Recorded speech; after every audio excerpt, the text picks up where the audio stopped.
Chapter 1. The Right to be Rich.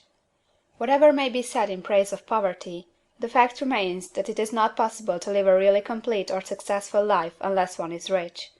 No man can rise to his greatest possible height in talent or soul development unless he has plenty of money, for to unfold the soul and to develop talent he must have many things to use, and he cannot have these things unless he has money to buy them with.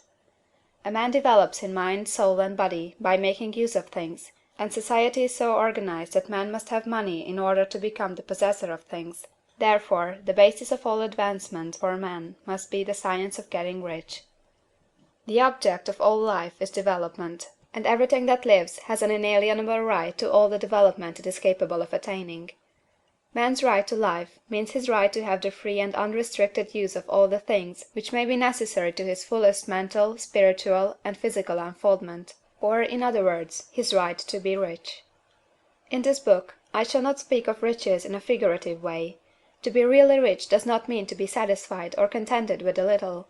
No man ought to be satisfied with a little if he is capable of using and enjoying more. The purpose of nature is the advancement and unfoldment of life, and every man should have all that can contribute to the power, elegance, beauty, and richness of life.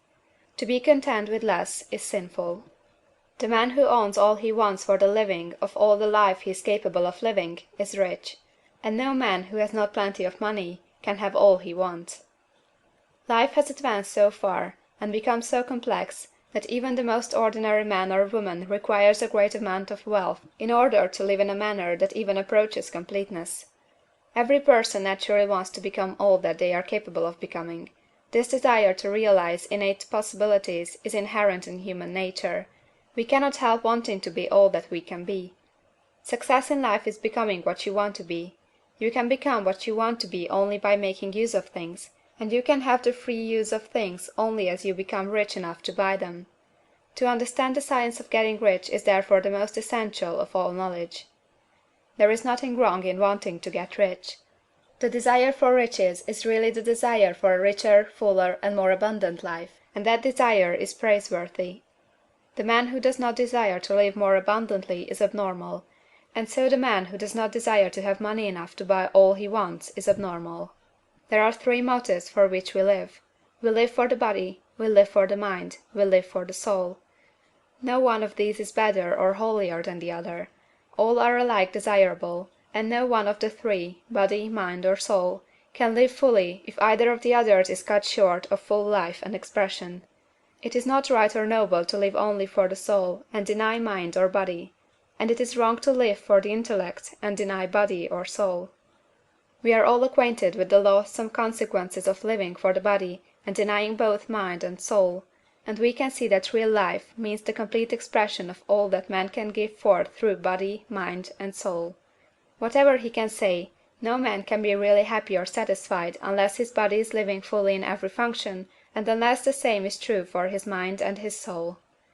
Wherever there is unexpressed possibility, or function not performed, there is unsatisfied desire. Desire is possibility seeking expression, or function seeking performance. Man cannot live fully in body without good food, comfortable clothing, and warm shelter, and without freedom from excessive toil.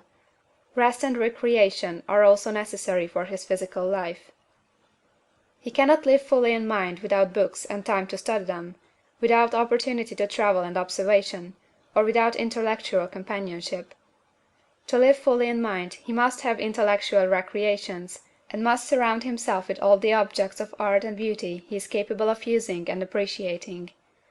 To live fully in soul, man must have love, and love is denied expression by poverty. A man's highest happiness is found in the bestowal of benefits on those he loves. Love finds its most natural and spontaneous expression in giving. The man who has nothing to give cannot fill his place as a husband or father, as a citizen, or as a man. It is in the use of material things that a man finds full life for his body, develops his mind, and unfolds his soul. It is therefore for supreme importance to him that he should be rich. It is perfectly right that you should desire to be rich. If you are a normal man or woman, you cannot help doing so. It is perfectly right that you should give your best attention to the science of getting rich, for it is the noblest and most necessary of all studies. If you neglect this study, you are derelict in your duty to yourself, to God and humanity; for you can render to God and humanity no greater service than to make the most of yourself.